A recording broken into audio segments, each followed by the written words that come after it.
Welcome to Words Carry Us, an ongoing series of live stream events featuring readings and interviews from New York. I am Betty MacDonald, writer, storyteller, and host of Words Carry Us. Before I introduce our guest, I'll begin the evening reading from my work. This is called The Bird. A hawk, someone said. Is that an eagle? Mythic looking, like an ancient seabird, white feathers glowing, infused with sunlight, it soared high above the treetops. Look, someone said. We all looked up from our circle in Remy's garden, where each of us had said something about our relationship with her and how we'd met. She loved to sing and dance, Pat offered.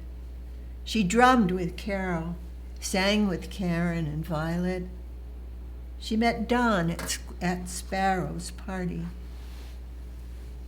The woman from the monastery reminded me she had spoken to me on the phone. She didn't seem to remember how hostile she'd sounded when she told me she was going to call an ambulance or the police, but couldn't quite explain what Remy was doing that was making her so uncomfortable. It's my impression she's been invited to lunch there every Sunday and was simply outside the dining area waiting. The woman backed off, said she was satisfied someone knew what was going on. Don, who usually accompanied her to lunch, was away that Sunday. Someone remarked Remy had more than once gone to the monastery for Sunday dinner on Tuesday or Wednesday. Usually when Don was away, she timed her leaving for lunch by the end of the service at the church next door. Once she saw the tiny congregation, not more than 10 worshipers, emerge from the picture postcard country church. She bided her time a bit before setting out on foot for the nearby monastery, intending to arrive by noon. By then, she'd lost the ability to tell time or recognize a clock.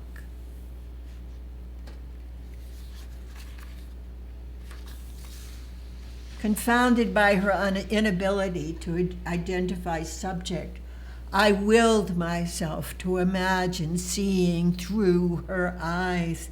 Once, for a moment, in deep concentration, I felt as if I were looking through a bewildering array of prisms. And I understood. Violet remembered drumming in her studio, releasing waves of rhythm into the sea of objects she had collected and arranged. She called the small building where they played the Epiphany Medicine Shop. My life is an epiphany, Tom quoted her as saying. Val remembered the amazing sculpture created with hundreds of precariously balanced and suspended tiny glass objects, one upon the other, in front of the window, carefully arranged to release sparkling light when the sun hit them. I always saw her walking barefoot in the road, another woman said. Remy sometimes skipped wearing shoes because she couldn't find in the piles of her belongings a pair that matched. Neighbors called Carol or Don to report they had almost run over her. She might get killed, they exclaimed. Wasn't it the driver's responsibility to not run over my friend when she was on the road? I imagined a community kind enough to look out for her as she walked. I gave her my bicycle, even though Carol and Don were against it.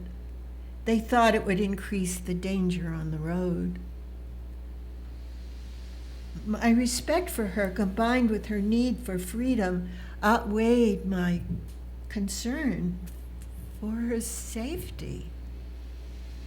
She'd become less adventurous by then, anyway. She won't go far, I insisted. She didn't. The first time out, she rode the bike into the woods, got lost, saw cars on a highway in the distance on Route 28 on the other side of the creek, beyond a wide field. She abandoned the bike in the gathering darkness, waded into the water up to her knees. Then, crossing the field to the road, she attempted to flag down a car to ask for a ride home. A cop stopped, gave her a ride. She was triumphant. She had gotten herself home safely, albeit bedraggled and drenched. I read the letter and the 2 poems from her true love, Joe Smith, whom she'd abandoned years ago in Northern California because he didn't keep the tin palace where they lived warm enough. She didn't tell him then or ever why she'd left. But she told me. In the letter Joe wrote after he learned she died, he still wondered why she left so abruptly, so long ago. He never asked her while she was alive, although they wrote to each other sporadically.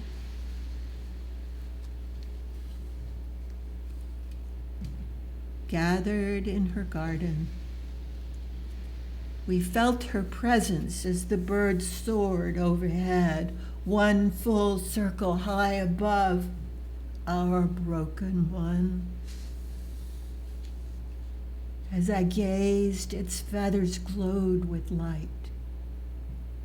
I remembered the last thing she'd said to me in the windowless hallway a few days before she became silent. I just want to feel the sun on my face before I die, she said.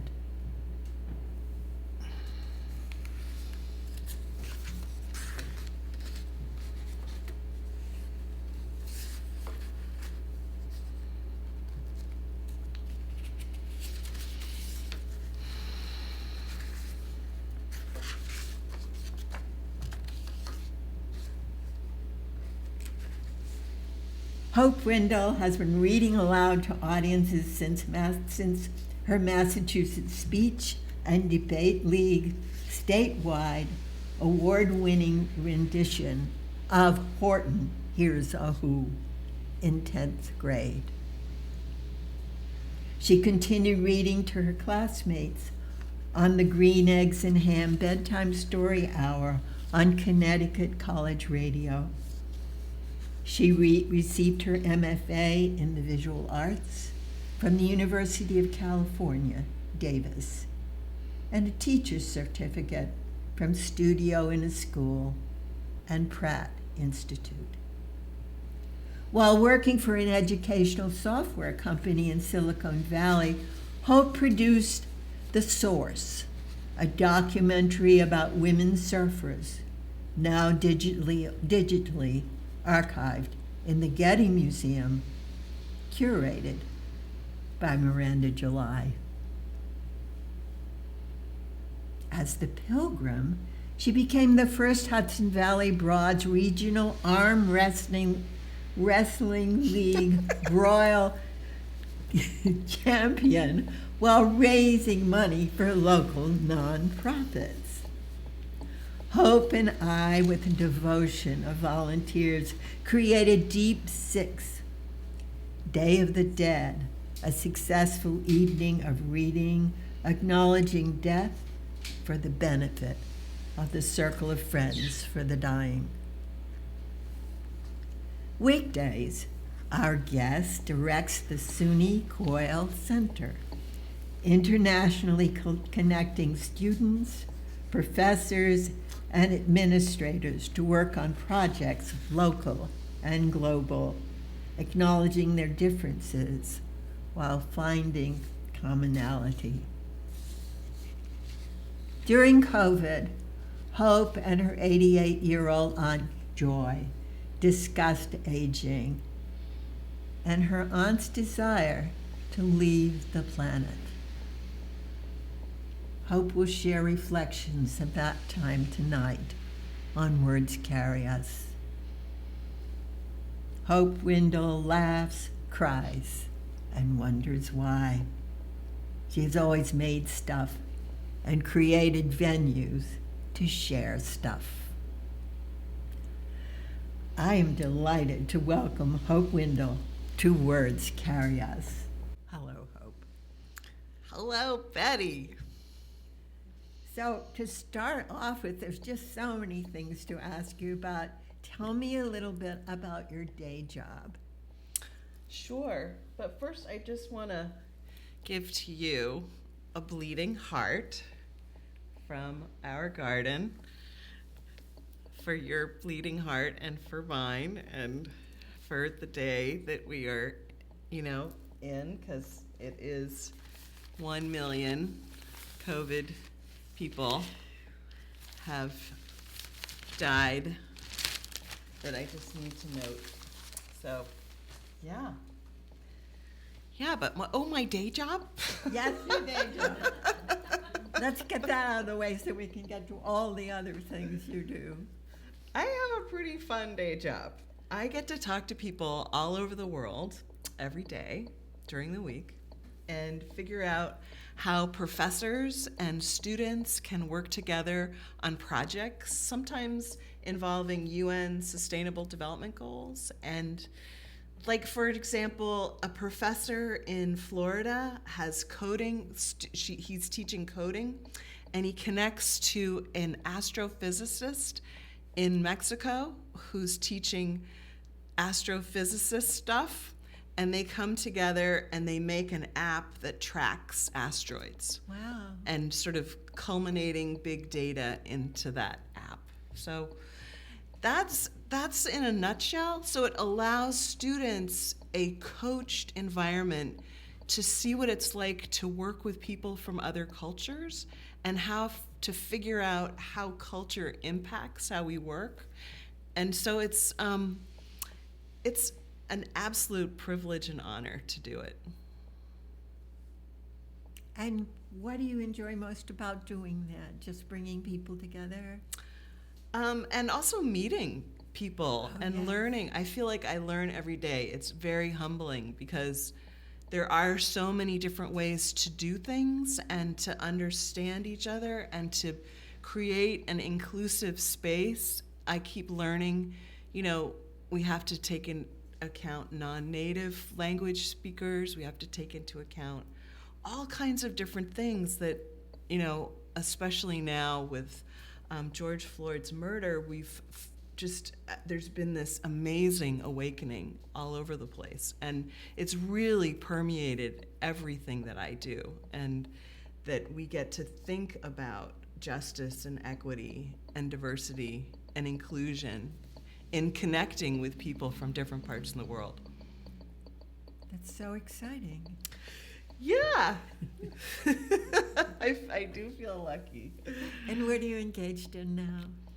Well, we've had the privilege of working with 22 professors from Ukraine, and also professors from Venezuela and professors from Yemen and professors from places around the world that are having a really awful hard time, and having students from other places around the world get to connect to those students is incredibly powerful for everybody. And I feel like I am just verklempt all the time because it is just a powerful opportunity. I feel that way just hearing about it. Mm-hmm. So you're also a writer and a performer. Do you create in other fields? Do you do music, visual arts? What do you do? And what makes you happy in your work? Well, I feel like I've always made stuff, as I talked in the preamble. And when I was little, I sang in the choir, and I would always do crafty craft stuff and cook, and it just has always been sort of a part of, I think, growing up, honestly, and just getting a chance to do creative stuff just feels like something that, I don't know, I feel like we all need to and want, and I feel like it's just a great opportunity to tap into. There's like this super energy and then also super calm that comes together when that happens, and that's certainly a happy place. Yeah. So tell me about Brawl. Brawl! Brawl! Well, in our audience right here, we have the Iron Maiden. Woo! Welcome. Brawl stands for Broads Regional Arm Wrestling League. And so there's a Hudson Valley version of that, and then there's versions of that, as it turns out, all over the place. And it was actually Jacinta Bunnell who reached out to me, God, when it first started. I don't know what year it was, but she was like, well, can you think of a character that you might want to be? And we're just going to have these, it's going to be performative. And so you're going to get to be this character. And then there's going to be other people who are characters. And you're going to get to arm wrestle each other. And we'll raise money while we do it. And what was your character? My character was Bets von de Strongarm. And Bets is a pilgrim from the 1600s, and I get to wear a costume from my stepfamily's wardrobe that they would wear at Thanksgiving when I first got introduced into that family. They actually wore pilgrim costumes for Thanksgiving? Do people really do that? It was so, yeah, it was really, really messed up. Yeah. A lot of pilgrims all together in the outfit, doing their thing. And you did arm wrestling in that costume. I did. And you won. The very first time that we had the had the arm wrestling in the Hudson Valley, I mean, I think it was probably because I licked my opponent's hand in the process of the match, and then I think I had some gum in my mouth, and when they probably were sort of getting closer to winning, I think I spat my gum at them, and, I was just really despicable. I was true pilgrim, just a horrible person, so... It sounds like it's against the rules, if you have rules. So eventually I didn't make it back into the league because I couldn't really follow the rules very well. So. And nowadays you can't spit. I know. You have to give up spitting. I know. It's really too bad. Do you come from a family of performers and artists, or are you the only one? Both my parental units are absolute hams. My father would break into song in the restaurant where we were having dinner and embarrass everybody in the family. It was always one of those things like, oh my God, Dad, shut up. And what would he sing in a restaurant?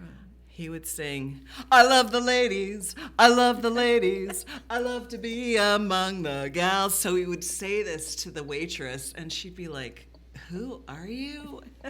How do you want your hamburger? And then my mother had a really good Irish brogue, which she would break into, as she was an interior decorator. And so we had pieces of cloth around the house in different colors. And so it was just a household of, they would always have people over, and it was always like mixing people that never had met before. And it was always sort of like a celebration of getting together, and they loved celebrating birthdays, and they made it a huge deal in my house. So. Sounds great. Did you hate it? Well, you know, the sorely teenager who's like, oh my God. There they go again. Family. So I know, speaking of family, I know you want to speak about your Aunt Joy. I kind of do. Yeah. Yeah. I could read a first piece. Yes, please. Okay. Yeah, and I think, you know, it is sort of timely with what Biden has just announced about the 1 million that we've come to, and The 1 million people who died Yeah. of COVID. yeah, just today, or I guess it was a couple days ago. So, yeah, so I'm going to start with at the beginning of COVID. I started noting, writing, recording my conversations with Auntie as the pandemic got underway. 30 years my elder, she was 88.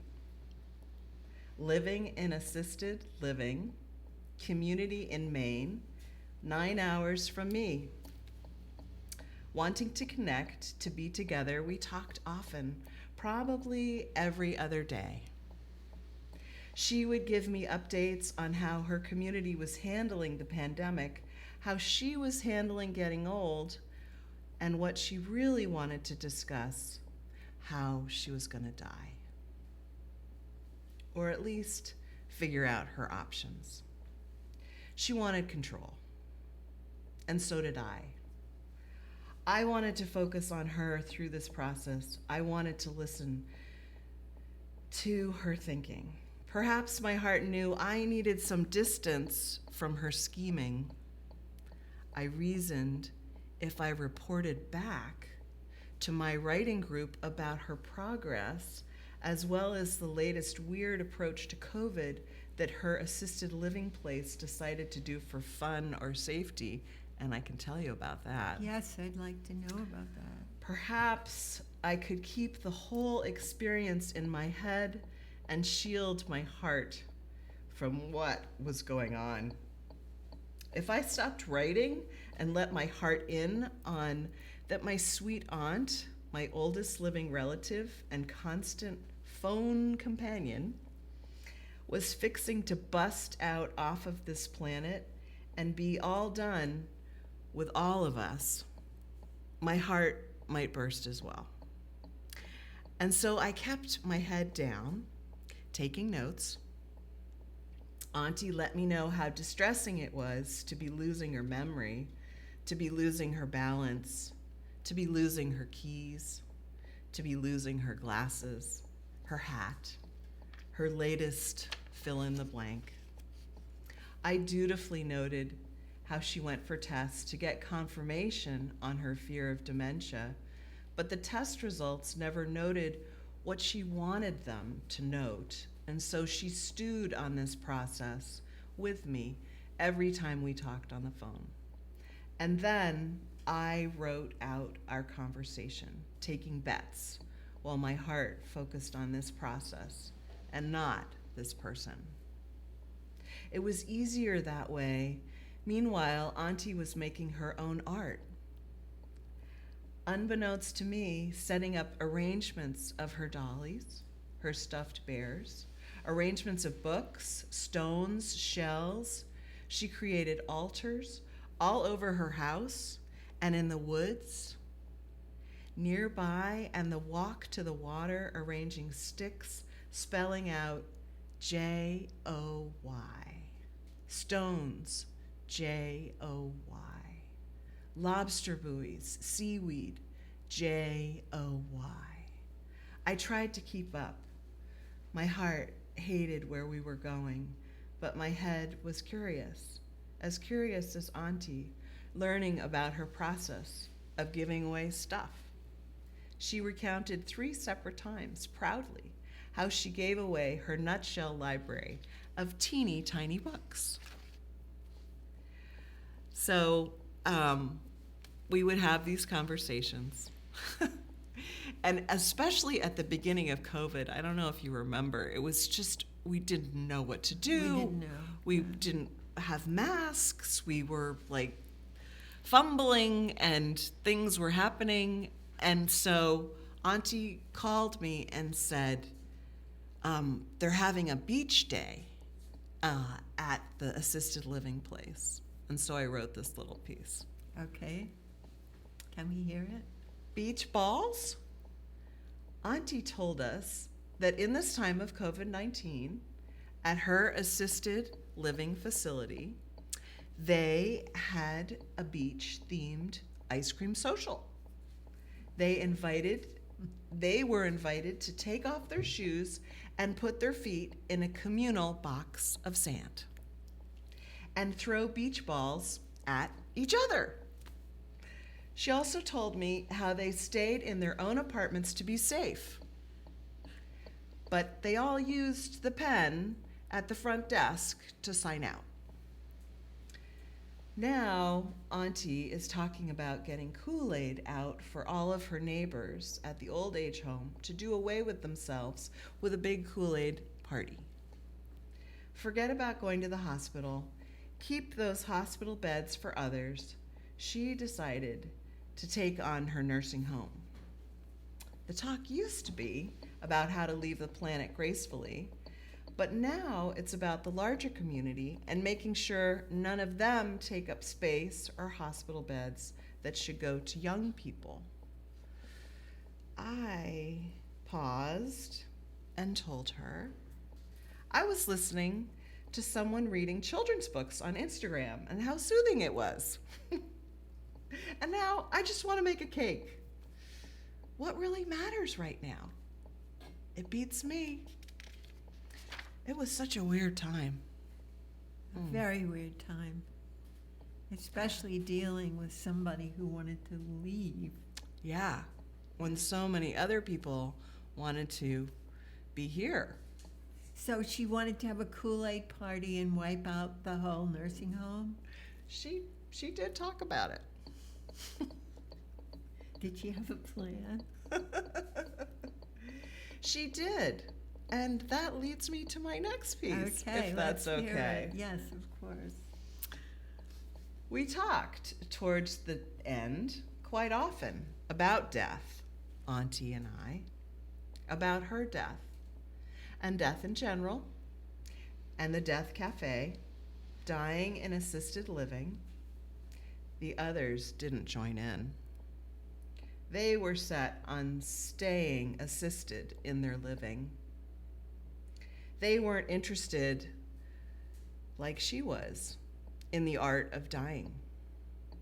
She discussed the process she could take. We would ask each other, would you talk to people about the process? To everyone? To just loved ones? A select few? Or do you decide to stiff up or lip it? I got this. Seems that's what you did. I got this. Until you didn't. We talked about whether taking your own life is okay. Is it? Okay with who? Okay with you? Do you care if it's not okay with your nearest and dearest? Do you pass on or burn all those dear diaries? When do you just let it go? A month before you left, you asked me if you should go over some of your stuff to sort out. I gave you the look. the same look my stepmother gave me when I wanted to talk to her about death. She said, "Don't you think it's a little late for that?" To Auntie, I said, "Just let the ones still here deal with it, pick it all up. It's part of the process. It's how we get to grieve you, how we get to put meaning to the material, just as you told us. At the end, will you talk about going on a trip? What will happen to your body? Do you care? Will you ask to be shrouded in a simple cloth or your Sunday best? Do you need makeup? A coif?" At my mother-in-law Rose's open casket, my husband's cousin, a hairdresser, bent over and rubbed in her aunt's cheeks, fished out of her purse a comb, and straightened her aunt's white locks, and then flung her arms around her very dear, very dead aunt and sobbed. "What do you want us to do?" Obviously, you did not want to be super coiffed. You're already in a cardboard box, ashes in a plastic bag. But getting back to it all, are you happy with how it turned out? Pleased with yourself? To leave the planet before another COVID winter? Can you send me a sign? Did it work out? Did it? I think for her, she didn't want to go through another COVID winter. And was she responsible for the end, or did it just happen? She did. She was responsible for her own end. Yeah, she starved herself. She stopped eating. She stopped eating. For how long? Well, she sort of let on that she was doing something, that she was very sly about it. She wasn't telling. No. She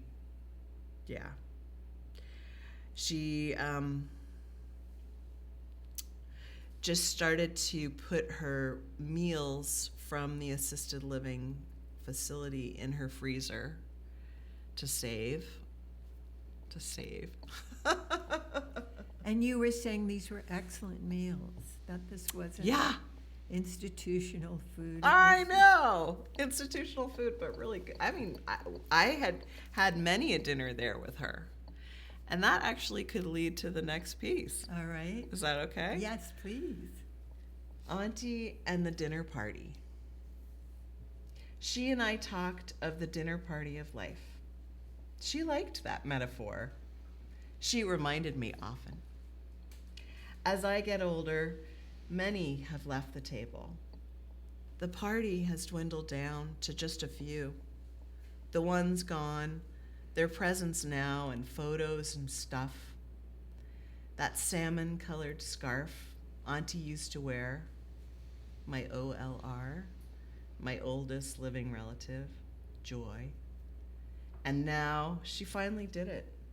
She stopped eating. But I couldn't stop. I couldn't stop bringing her food to eat with me. Sesame noodles on Sunday, carrot cake on Tuesday, left on the counter by the fridge. She told me to stop,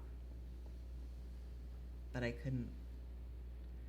Not while I was visiting, not while I was nearby. Not while we could still share a glass of wine, a meal. My last offering was corn on the cob. She took it, greedily, a reflex perhaps, announcing joyfully, "Corn! I have always loved corn!" This is hard. This is what I knew she wanted, to leave on her own terms.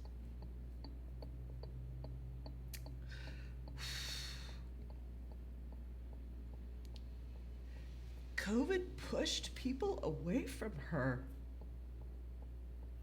COVID pushed her onwards. In a text, I insisted we gather. In reply, she said no.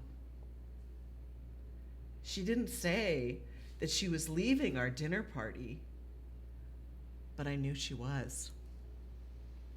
She stopped taking my calls.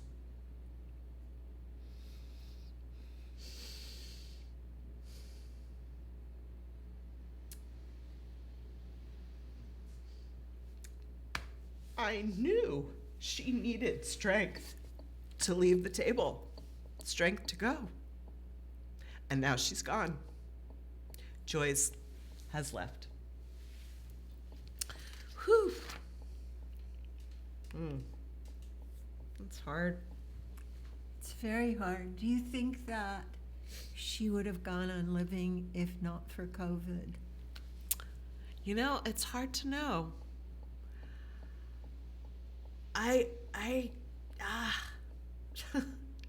Her friends say she had started talking about dying like 5 years earlier. But, Which was way before COVID. Yeah, which was way before COVID. So, it was definitely something that was on her mind, but she lived in Maine, and unless you have a disease or something that allows you to go into hospice, you don't have a way to leave unless you figure something out. So, What do you mean you don't have a way to leave? well, I mean, I guess you can put a gun to your head, or you can, we certainly have a proliferation of guns, so that is an option. But God, I don't want to do it that way. I don't know about you. I don't know about starving either. Yeah, starving is an awful way to go. I don't know. Yeah. So I feel like she said, I really hope by the time I am her age that it's figured out, because there's not many options right now. What would be an option? I guess a bunch of sleeping pills? I don't know. To quietly go away. Yeah, maybe, or somehow getting a hold of a bunch of heroin, or I don't know. I really don't know. But I want to live as long as it doesn't hurt. Uh-huh. And so far, it doesn't hurt. Lucky you. Yeah, lucky me. I think COVID was really hard on a lot of people. Oh, yeah, it was hard on me. It was hard on you. It was hard on me that I really like being alone. And it got to be too much alone. I had to plan things because I don't know what would have happened. Did you Zoom with people? Oh, yeah, I Zoom. I do Zoom Pilates. I'd have 2 writing groups with whom I Zoom. I don't Zoom a lot with people, but I do a lot of emailing and texting and talking on the phone. But generally speaking, I like to be alone, but around 4 o'clock in the afternoon, I like to see another pair of eyeballs or something. And maybe not a pair of koi eyeballs or duck I've been eyeballs. looking at the koi all the time, and the koi in the pond. I have a big pond. The koi in the pond keep me going. The geese, the ducks, the birds. Yeah. All of that. It feeds me. But around 4 o'clock in the afternoon, I either want to share it or share food. Yeah. And sometimes I just wander around Adams. Oh. Adams the supermarket. Adams, yes. Okay. Yes. Sometimes I just wander around there. I feel like it's a meditation maze. That I walk around all this beautiful food and all that beautiful flowers. And Like people? people. Are you seeing the people or just the food and the? I find it difficult that they can't tell if I'm smiling. I miss something, so I start avoiding other people's eyes. Right. Because During COVID with the mask. Yeah. right, so you can't tell. Yeah. Yeah, it was hard. That part's really hard, very hard. Yeah. Yeah, and at the very end, everybody got food delivered to where just their individual bedroom, and she wasn't the only one who stopped eating. Really? Yeah. So she's like putting this in her freezer, but didn't it fill up? I mean, I have a big freezer, but it would have filled up. Yeah, I don't know what she did. Yeah. You weren't there for that. I was not. I was not. I know she gave some away. Yeah. To whom? People that did want to eat and live and all that. Yeah, it was, I'm only getting what she told me. Yes. So I'm not sure of all the details. So were you surprised when she was actually dead? Did you know it was happening? Did you know, or did you? Didn't you? Yeah. So the day she died, her dear friend Liz, who was a nurse, she had called her, my Aunt Joy had called Liz to be by her side. But because she had starved herself, what happens when you starve is that your muscles become very painful. And so Liz finally called the emergency team that came to her cabin and had to put her in a sheet to bring her downstairs and take her to the hospital. And the people at the hospital immediately wanted to bring her back to life, and Liz had to say she is leaving, and they were able to honor that. It's hard for them. It's their job to keep you living. It is.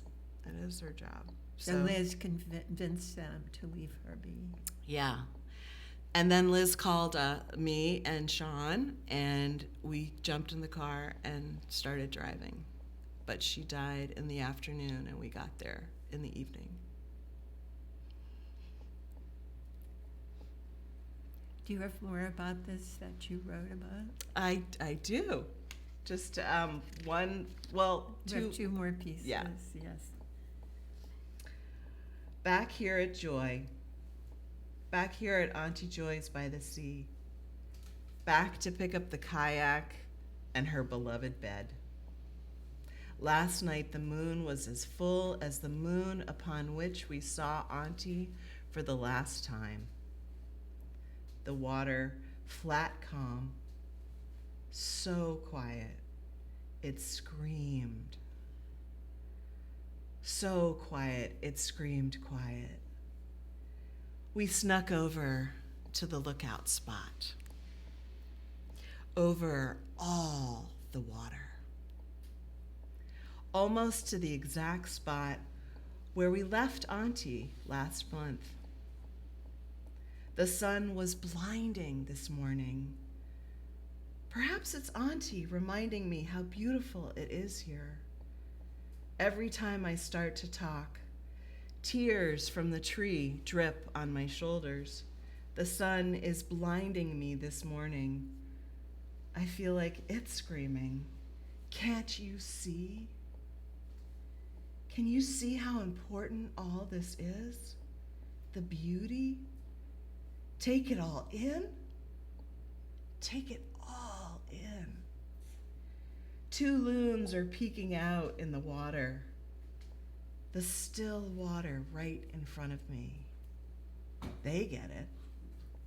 When the day started, the tide was low and the seaweed was showing like frilly ochre undergarments.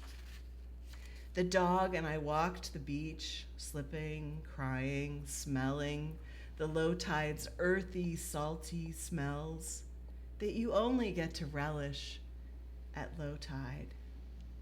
And then we headed back to Auntie's to pack.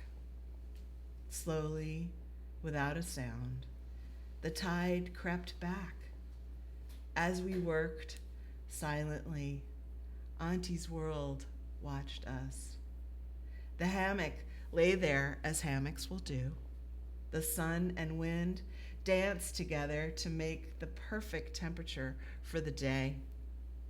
It was an absolutely perfect day. Gorgeous puffy clouds, warm breezes, nothing cold, nothing uninviting. And there had been days and days of fog and giant wind before now, but not today. As we packed, the tide crept in. The tide taking a large, very slow, and measured breath. Like a good meditation teacher, measured and slow, a big breath in. At the very moment we had to leave, the tide on purpose was at its highest, most full, most tempting, most glittery self. And then the tide hovered, as we did, not wanting to leave at all.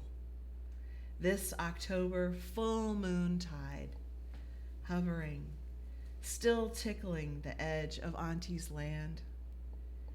At that moment between in and out breaths, and then as we left, the tide, the watermarks appeared on the rocks, and the tide started breathing out, and we were gone. It's the end of the day or the beginning of the next. It's 1 a.m, and we're back in the place we started, a place I currently call home.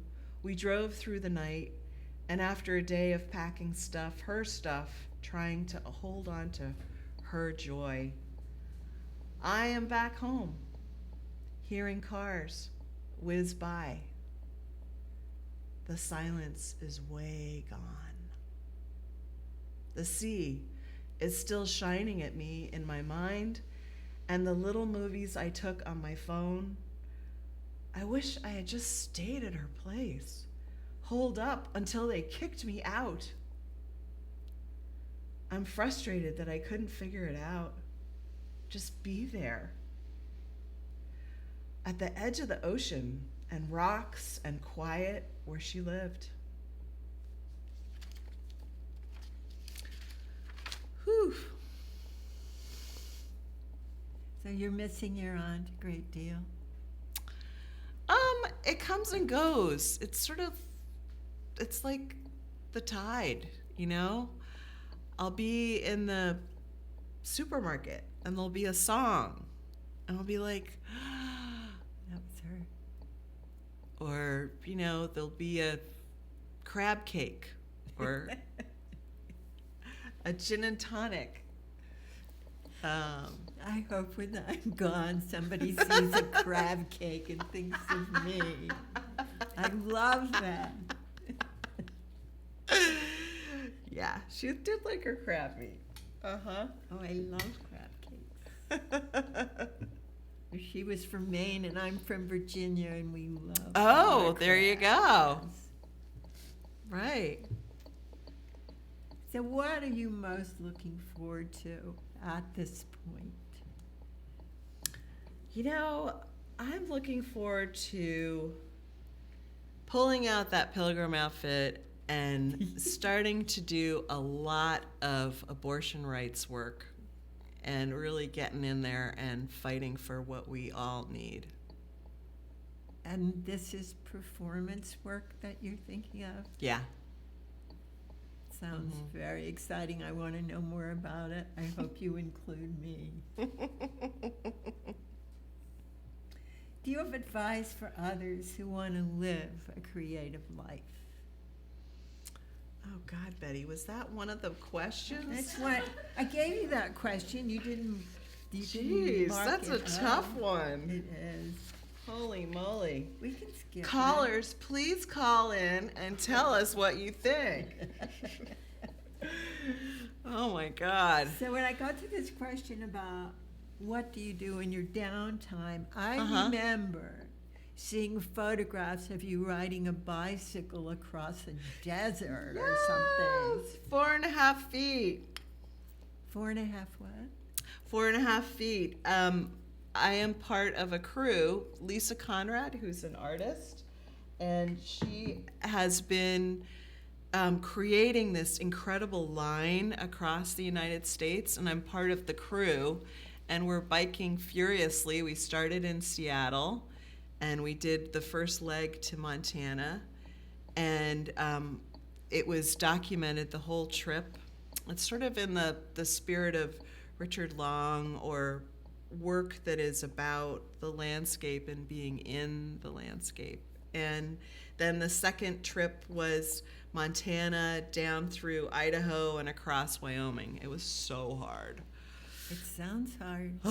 Is there more to go? Yeah. And then the third trip, we went across Nebraska, Oh my God. which turns out to be, even on their website for the state of Nebraska, it's the least touristed state in the country, and perhaps there's a reason why. There but probably is a reason.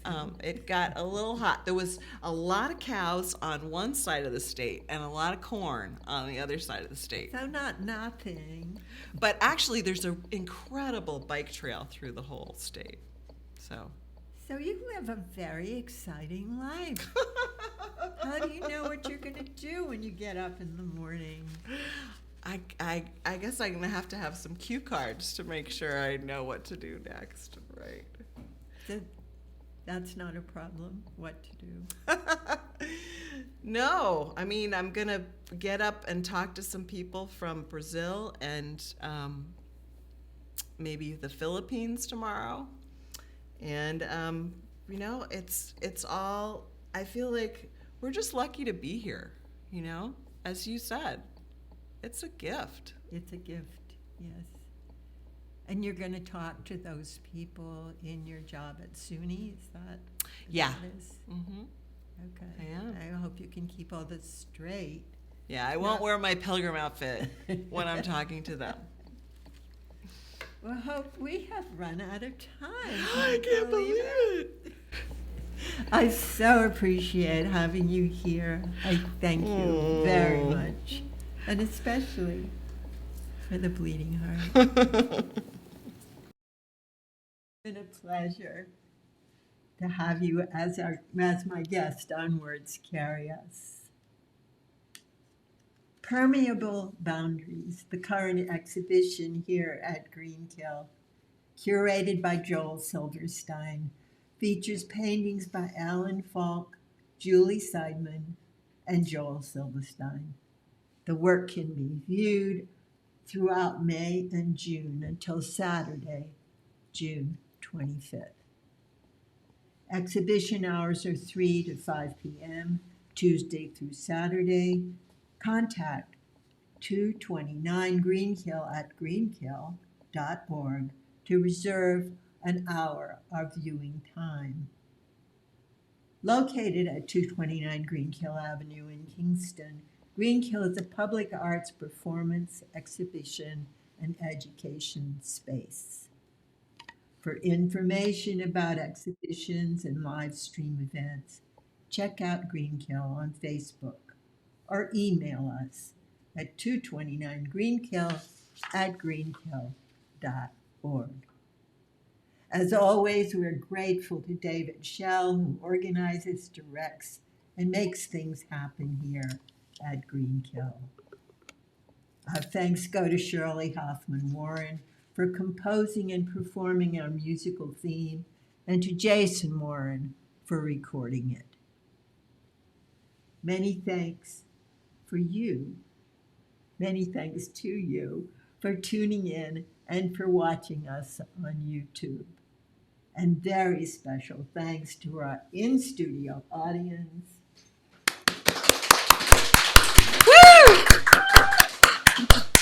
Our guest tonight on Words Carry Us live stream from Greenkill has been Hope Windmill, writer, performer, and creator. I hope you've enjoyed Words Carry Us for May 15th, 2022. I am your host, Betty MacDonald. Greenkill out.